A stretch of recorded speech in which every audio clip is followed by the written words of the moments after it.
Now let's continue our examination of the law and the politics behind the crisis in Rivers State. It's like a sort of menacing film noir, isn't it? The callous, almost cheerful indifference and disregard that Nigerian politicians show for the constitution of this land, and the way they blithely try to pull the wool over the eyes of the electorate to whom they owe their office. It's raised questions about whether President Tinubu himself, who is supposed to be the ultimate guardian of the law, is also, in the context of Rivers State, overruling the Constitution.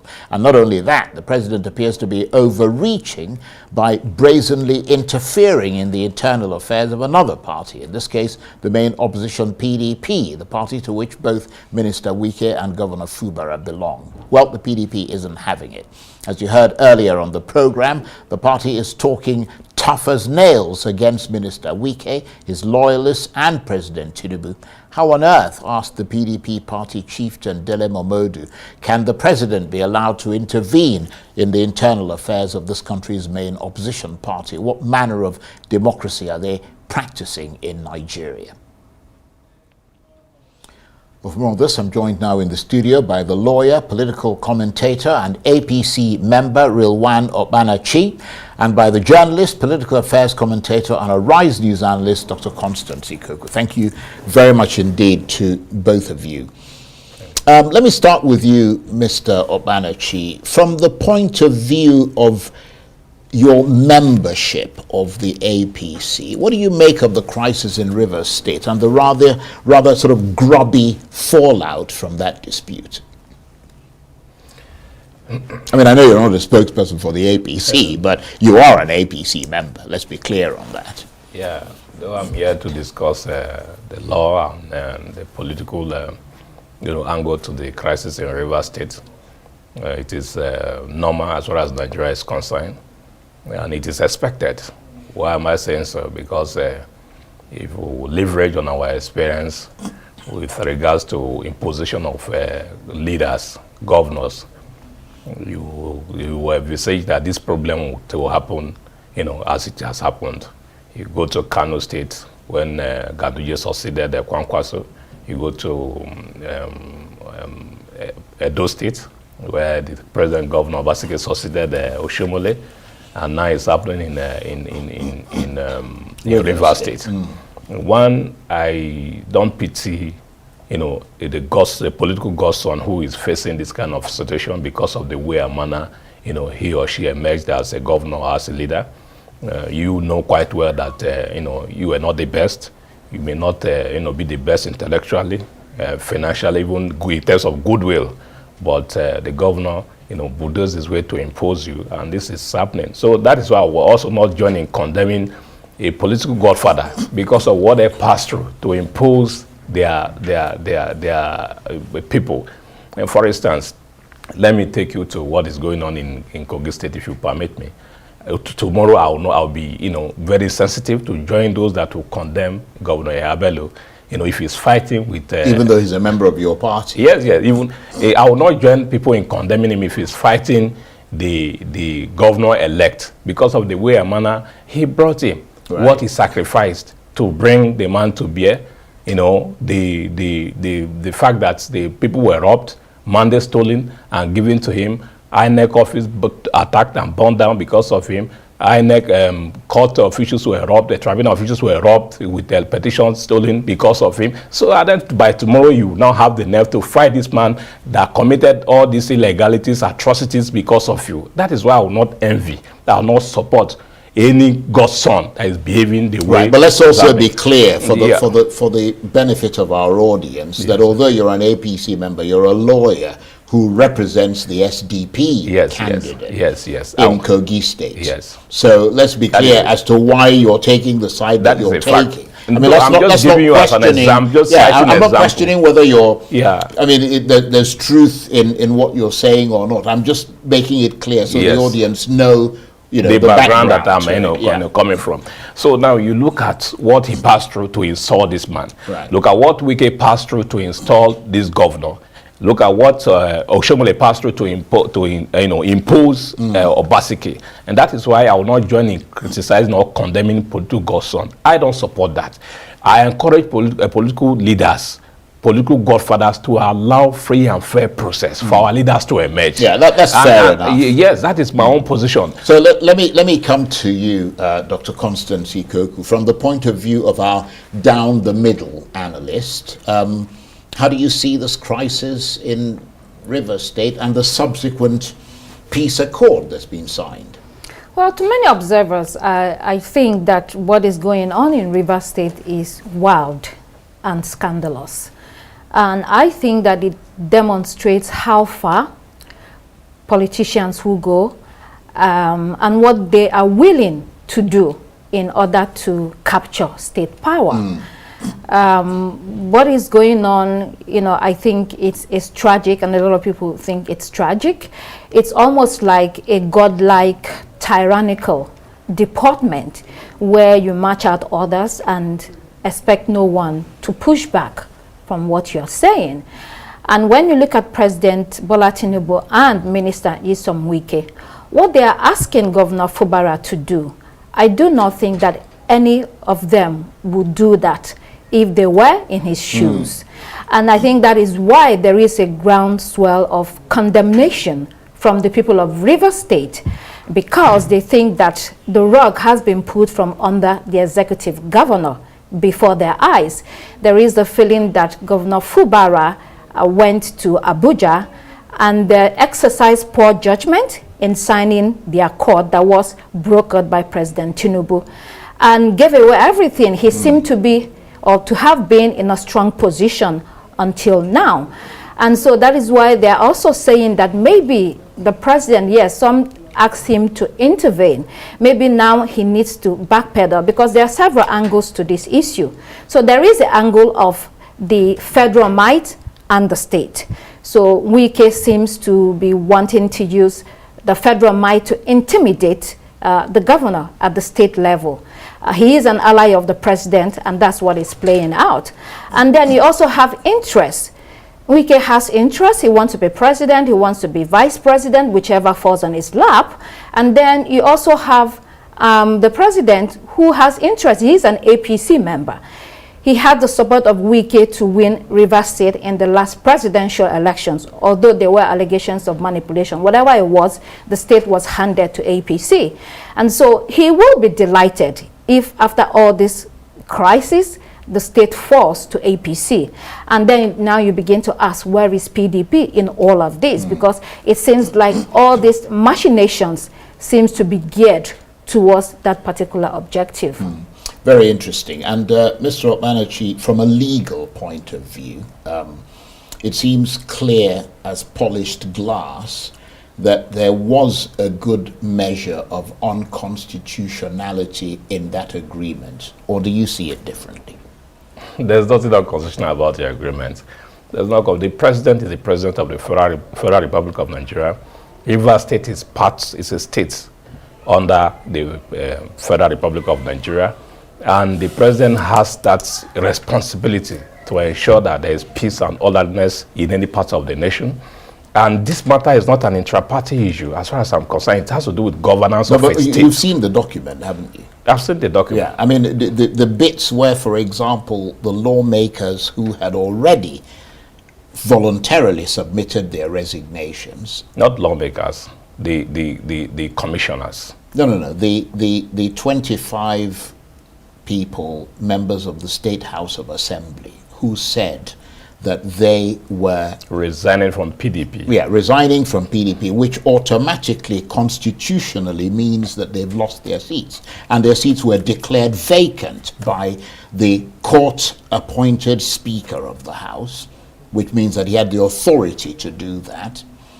Subsequently, the agreement is saying that they should be given back their full benefits.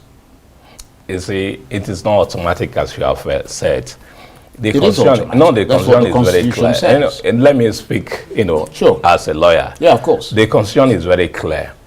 You see, when on that section 109, paragraph G. Yeah. Now, when you look at it, there's a proviso to that session. Yes. The session, has to be interpreted in two folds. Yeah. One, if you defect from your political party to another political party without giving any reason, it is automatic. No. They didn't say without giving any reason. Excuse me, sir. It says if you defect from one party to another party that sponsored you, you are deemed to have vacated your seat. Provided, unless there is clear division. That's why I say you have to look at it from two perspectives. The first perspective is that if a member defects to another party without any reason or without proffering any reason, you are deemed to have vacated your office. But when a member says, I am leaving because of division or crack in my party. Yeah, but you still have to prove that there is a division. And where are you proving it? You don't just say it. Excuse me, sir. Where are you proving it? It's in the court of law. Yeah, of course. But that is why it is sensitive. That is why it is delicate. A Speaker of House of Assembly or House of Representatives or Senate President cannot declare a seat of a member who is defecting on the ground of division in his party. Because whether you like it or not, it has to be determined whether indeed there was a division or not leading to his defection. And it's not a matter for the State House of Assembly. What the State House of Assembly can do, or every citizen of this country can do, because it's a constitutional matter, is to approach the court of law to determine whether indeed there was a division in the party before such a person defected. It's a different ball game if there is no reason proffered. If the man simply said, I'm tired of this party and I'm leaving without giving any reason, then the law can be applied as it is. But when the law says there's a mischief for which that session was introduced, that proviso was introduced, when you now give a reason, then the court has to determine. It is the court that cannot declare the seat vacant after determining that there was no division as alleged. Right. So you detect divisions, do you, in the party that would justify their retention of their seats?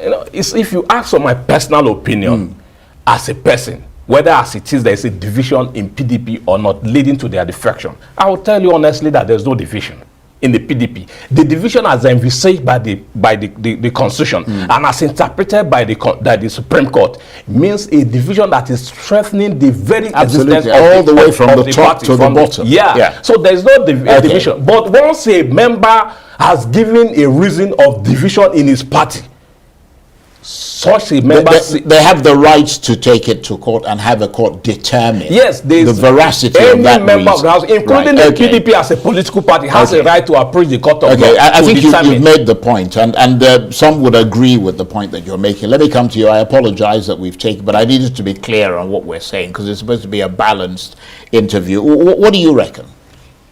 Well, he is the lawyer, and I mean, so many lawyers have been talking about the same thing, whether there was a division or not. Clearly, there is no division in the party. So this is more about political squabbles, power play, naked ambition, the 2027 election, power, and positions in no particular order. That's what this is about. And I think that it's a difficult situation both for Minister Wike and President Tinubu and Governor Fubara. And I think when you look at the political history of the president, for instance, your first guest alluded to it. He was a man that during his tenure as governor of Lagos State, he stood his ground for his party and for his state.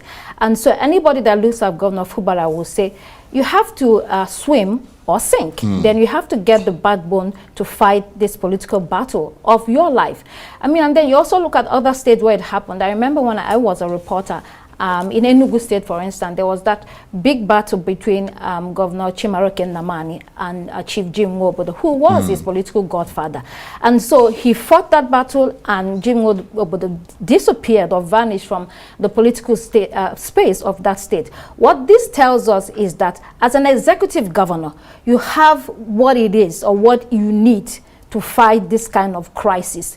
And if you understand the power that you have, you will get up and do what you need to do. And in most cases in the past, the governors always won. Exactly, they always won. So there's no need to cower to anybody. Minister Wike, for instance, he will not cower or kowtow to anybody at all. He had this enemy situation with former minister Rotimi Amechi and some other people. So you would not expect that to also happen in this situation. And that is why Reversible are saying, and the elders and everybody, that Sim Fubara needs to get up and move it on. We've only got a couple of minutes. I apologize that we're running out of time. But, I mean, you talked about this at the beginning when you went through what is happening in Kogi and Kano, and you sort of touched on it. But what do you think is the significance of what is happening there in relation to this country's democracy? I mean, beyond the scholarly debates that we're having about it.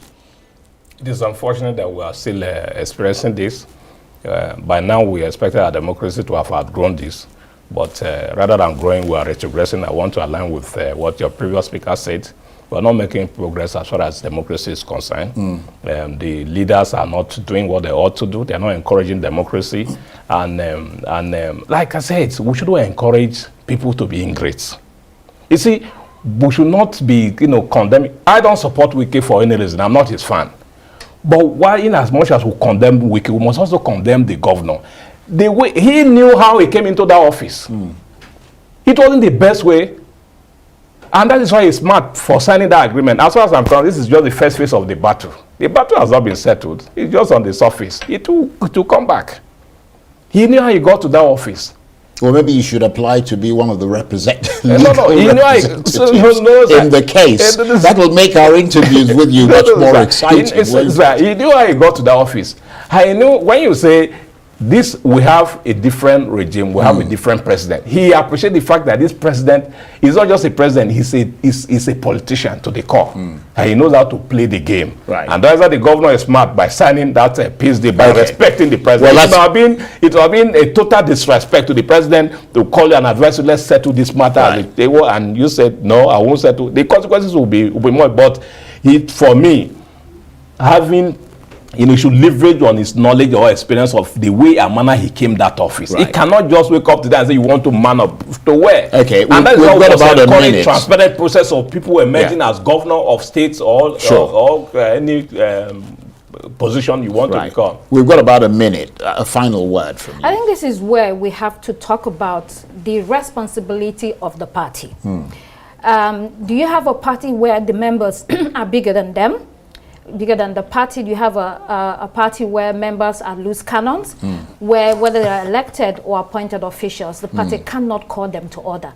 We have to have a code of conduct within the parties, and they have to be able to wield the big stick early enough, not when the whole house has been pulled down. So it's very important that parties rearrange themselves and make sure that they have the power and do their jobs as parties.